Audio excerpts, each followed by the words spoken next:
Hi, welcome. My name is Lauren. I am I am the creator of the Inspiring Growth podcast. Welcome to this video. And if you're listening on Spotify, welcome to this recording. Today's a bit of an impromptu recording.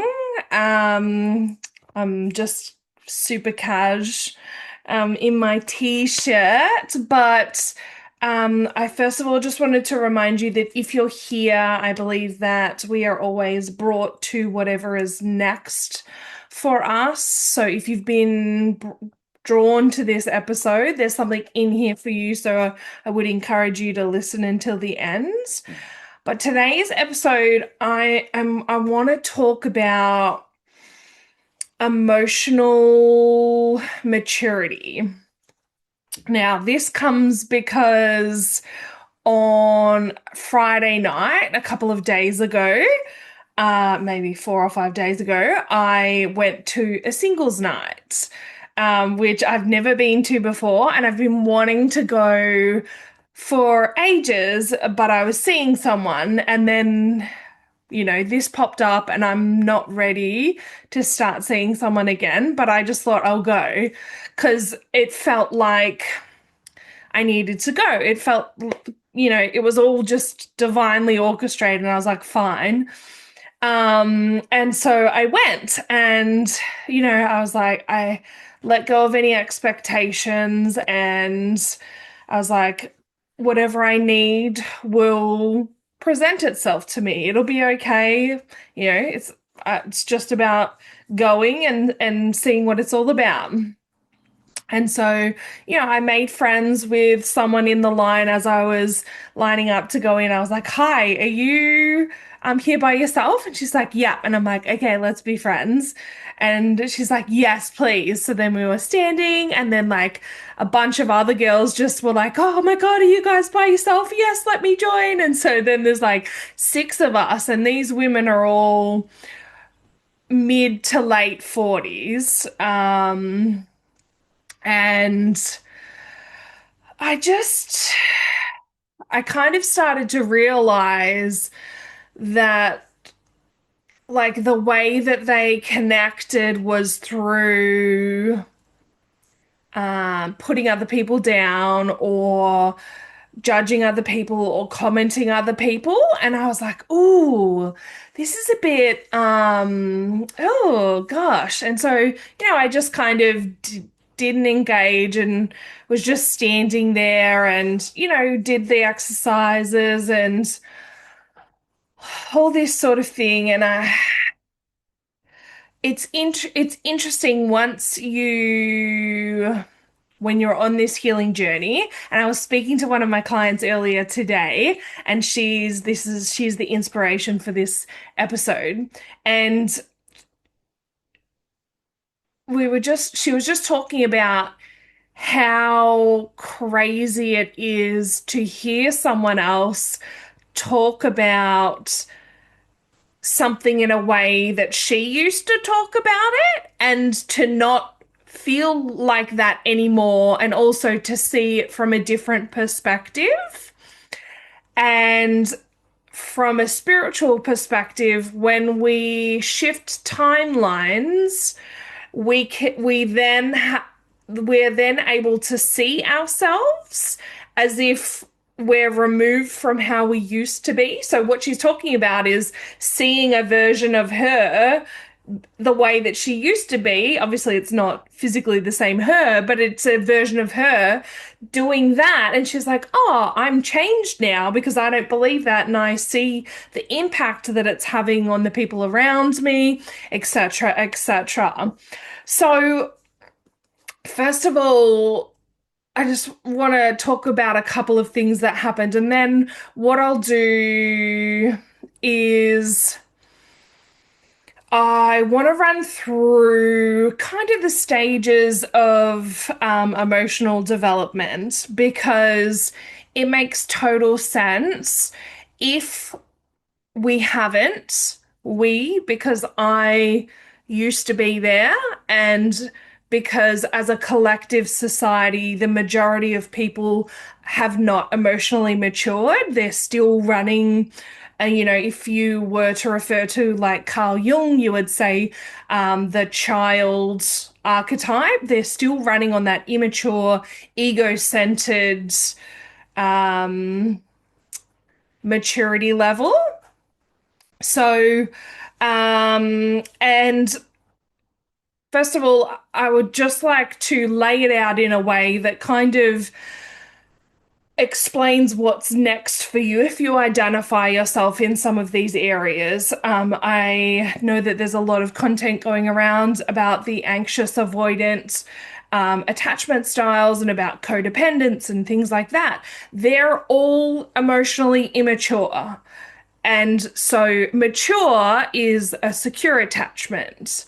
And it takes a lot of healing and a lot of work to move from emotionally immature to secure. But it can be done, and there are stages. So we'll go through that. But first, I just want to share because it was very different for me because I think I haven't really socialized outside of people that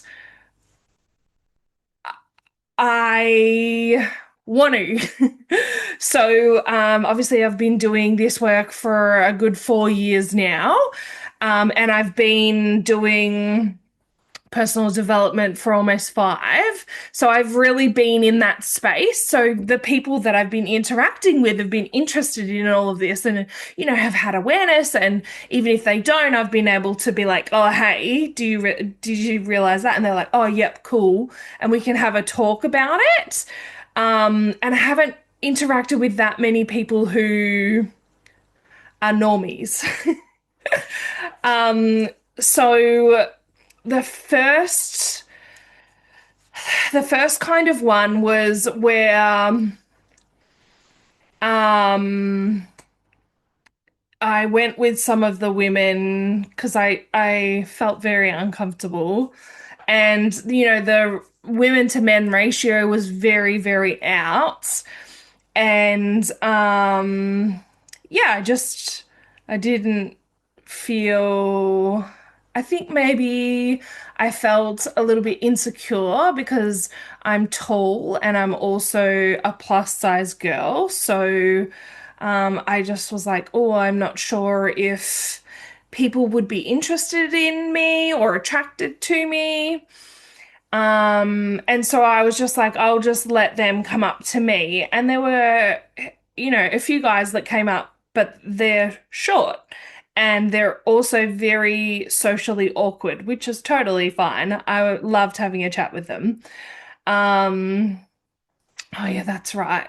So this one guy comes up and he's very kind of hunched over and he's short. He's probably about this tall. And I had a badge on. Um, because I wanted to stand out. I wanted to have a talking point. And so it said conscious connection, alcohol free, because even though I'm at an alcohol event that has alcohol, I don't want a partner who drinks. And that's something that I've become very certain on after dating my previous boyfriend because he didn't drink, and I just realized how safe I felt in his presence because he never drank. Um, and so I'm like, yep, cool, this is me, this is what I want.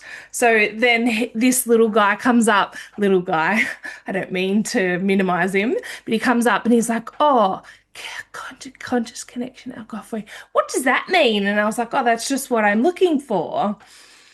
And then I was like, oh, what's brought you here? And he's like, oh, I spent a lot of time alone, so I just wanted to get out and socialize. I'm like, oh yeah, cool. I'm like, what do you normally do? And he's like, oh, I just hang out with my dog. And I was like, oh no way. I'm thinking, yeah, that sounds like me. Spend a lot of time alone and hang out with my dog. She's obviously passed away, but and I'm like, oh no way, I had a dog too. And she died like 18 months ago. And he's like, oh, and I was like, do you have a picture of your dog? And he's like, oh yeah. And then this other guy comes up, and it turns out his dog died 18 months ago. And so then we're talking about, and I'm showing photos of Tiffany, and I'm just talking and socializing. And then the two girls that I was with, they said, "Oh, we're going to the toilet," and there was three guys, and I was like, "Don't leave me here." So I'm like, "Me too." So we go into the toilet, and then they go, "Oh, I just wanted to get away from that dog conversation," and I'm like, "Oh, okay." And then we start talking to another woman in her late 40s, and they're like, have you met anyone? And she's like, yes, I've met this guy. His name's Rob.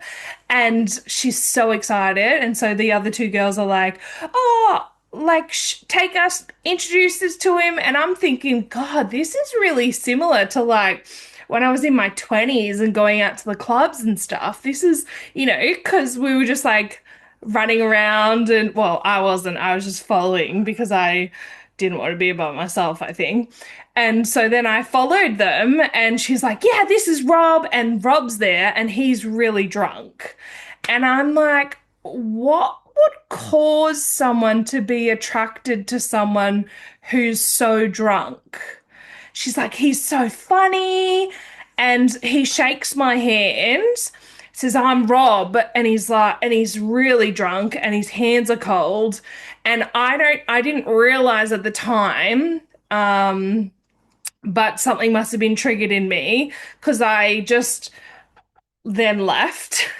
And then like 5 minutes later, the girls came up to me and like, where did you go? You just like ran away. And I was like, oh, I think it's because Rob was drunk. And anyway, so there was that interaction where I was like, oh, this is really, and as Fish says, if you've watched my episode with James Gill, very unskillful, right? That was very, there wasn't really much talked about. It was just, yeah, unskillful action in running. Not anyway. Then we were playing games as a group, and you had to go to one side of the room if you liked cats and the other side of the room if you liked dogs. And this woman who was also drunk was started talking to me about something, and then we stayed on the same side two times. And then this guy who was in like double denim, I don't know why that's relevant, but it's just to kind of paint a picture. Um, Ooh, that feels like I shouldn't have said that. So he was wearing clothes. And she said to me, oh, I can't believe he's a cat person. He's totally a dog person. And I was like, oh, why? And she's like, oh, because he doesn't look like a cat person. He still looks like a dog person. And I'm like, oh, okay. Like, I try not to judge people. Like, anyone looks a deceptive, and she goes, oh, maybe I should be like that. Maybe I should not judge people. And I'm like, okay. And I was just a bit, I was a bit shocked. I was a bit shocked. Look at the sun coming in. I was a bit shocked, just at how unaware these women were of the impact that the things that they were doing and saying had. Like, it's just like they just didn't care. It was very unconscious, very unaware. What is going on with that light? Um, so yeah, and it just kind of made me think about it. Just it made me really solid in that I am different, and that's okay. I offer something very different to these other women. I'm intentional, I'm thoughtful, I I'm accountable for my behavior and the things that I say. Um, and yeah, and what I've also noticed is that in the greater collective of society, there is such a lack of emotional maturity. There is so much projection. So that's when we project our view of something onto someone as if it's the truth of them without curiosity about what else could be going on. It's like when you see a man in a dark hoodie down an alley, you project onto him that he's dangerous, right? And without curiosity, we might call the cops on someone who is completely harmless, if that makes sense. It's not to say that they're not what you project onto them, but it's to say that they might not be that. And in order to discern whether they are, you have to come from a place of openness and curiosity. But a lot of society outside of the people doing the work, but also some people doing the work because we're only aware of what we're aware of until we become aware of it, and then we can work on changing it. So there are still a lot of people that are in the healing space that do these sorts of things, and that's normal because again, we'll go through the stages of emotional development and we all need to go through them because at each stage there's a learning to be had and a lesson that we need in order to move to the next stage. Yes, forgot what I was saying and the path that I was on, but what I'm going to do now is I'm going to go into the different stages of emotional development. Now, this is something that I have curated myself through all of the information that I have learnt, and this is something that I teach within the Soul Collective container. So we talk about the different stages that we go through in order to get to emotional maturity.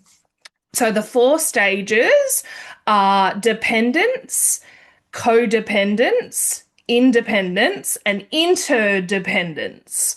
And so we're going to go through those now. So we are all born into the world dependent. We are born dependent on our caregivers, and we don't know our needs, right? We don't know that we have needs. We don't know what they are. And we are just completely dependent on the world around us. We can't survive on our own. Now, in order to move out of that stage of dependence in emotional maturity, we need safety, touch, and presence. So if we don't get those things, we are then unable to move into the next stage of emotional development. And so that happens at around 0 to 18 months is kind of when we're in the dependent stage. And then we move into the next stage, which is codependent. So we've got our baseline of safety, touch, and presence from our caregivers. And then we can begin to become codependent. Now, this is where we feel safe with our baseline. Oh my gosh, I'm so sorry for those looking at home with the sun. Woo! This is like divine wisdom. You can see that I'm whiting out where the sun's shining on me. So codependent is where my needs are your needs. So in order to get my needs met, we have to be connected and you have to be happy with me. So this is kind of made up of two stages because the first one is where we begin to gain a sense of autonomy outside of our dependency. So we have our secure base with our parents, and then we begin to, like, we start walking. So we begin to leave them, we start crawling. But we need to know that when we return, our parents are going to be there, or our caregivers are going to be there, and that will be received with loving, welcoming arms. So the autonomy is that kind of first stage where we learn that we can do things on our own, but we still have a safe base to return to. And then we begin to test out our own identity. So we begin to figure out who we are, but through play. So that's how children try on identities, is through play, through playing firefighters, Barbie dolls, like policemen, all these sorts of things. That's how kids try on identities. So through that stage, we need validation, space plus limits. That's really important. So we need space in order to make mistakes, in order to fall down and learn our lessons. But we also need those kind of guardrails, right? Don't, like, it's okay if you walk off, but don't go past here. Don't walk on the road, all those sorts of things. So then we also need mirroring and empowerment. So mirroring is mirroring back what's going on with us. Oh gosh, I can see you're really frustrated. Oh, that really hurt. Oh, you're really angry right now. That's what mirroring is. And empowerment is, you've got this, I believe in you, you can do this, you can do difficult things, all that sort of thing. So if we don't have those things, we then get stuck at the stage of being codependent, because we're unable to move into a place of independence. Now, there is a crux, because if we have a caregiver that is neglectful, critical, overpowering, that is just hyper attentive, right, and doesn't give us the space or the limits around what we can do, then we don't feel like it's okay to move to the next stage, which is independence. But if we have a parent who is like that, we might also not feel safe in their presence and rebel against them. So create our independence, because they're not giving us the space that we need. So we create our independence through rebelling. But in the same sense, we still haven't moved through that stage of being codependent, where I can learn who I am and still be in connection with you. So then we move on to the stage of independence, where only my needs matter. And this is kind of that stage of teenagers where they're figuring out who they are and they're pushing away from their family. Now, a lot of families and parents can really not enjoy this stage and not understand it, and potentially take it personal, because the kids are literally saying, I don't want to be near you, leave me alone. When in reality, they still need to know that they belong. Look at the light. I'm trying to keep my mouth in the shadow. We still need to know that we belong to our family system, and that it's okay for us to be different or separate. Now, if you're someone who grew up in a highly cultural background. This might be something that you've struggled with in learning who you are outside of your family unit. Because in order to maintain a sense of belonging, you need to follow the family traditions, the cultural traditions, and if you were to move outside of that, there would be you would be openly shamed or rejected by your family, or B, you fear that it's not okay for you to be different. So, in order to maintain that sense of belonging, you need to stay the same as them, and that prevents you from moving into um, from codependent to independent, and then from independent to interdependence. So interdependence is, I'm just looking at my notes here. Yeah. So interdependence is kind of that final stage of emotional maturity. And that's where we learn that's where we learn about ourself. That's where we learn about ourself in relationship to other. And that's where we learn what our needs are, and that we can have competing needs with someone else. And that doesn't make either one most important. It just means that we're different and that we're both equally as important. So we have our independence, but we're still connected with our family. And then from that, we then come back into relationship with our family, and we then learn how we can coexist being different and having different needs. So in order to do that, we still need to feel like we're accepted and respected as a unique and different individual. And I don't know about anybody listening, but for me, I was completely criticized, rejected for being different. I was, anything that I wanted to do that was different to what my parents wanted me to do, it was like, I was told that I was dreaming. God, I can't even remember. It was so long ago. I just wasn't supported in anything that I wanted to do outside of what my parents wanted me to do.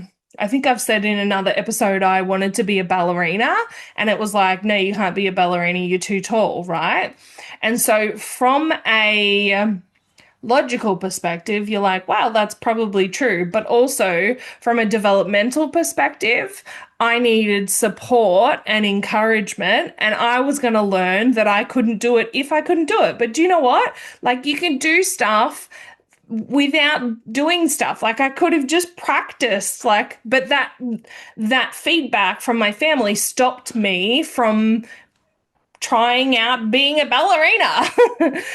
um and so what I kind of learned from that was that it's not okay for me to be different. And in order for me to separate from my family, I had to push myself away from them because they wouldn't accept me if I was in connection with them.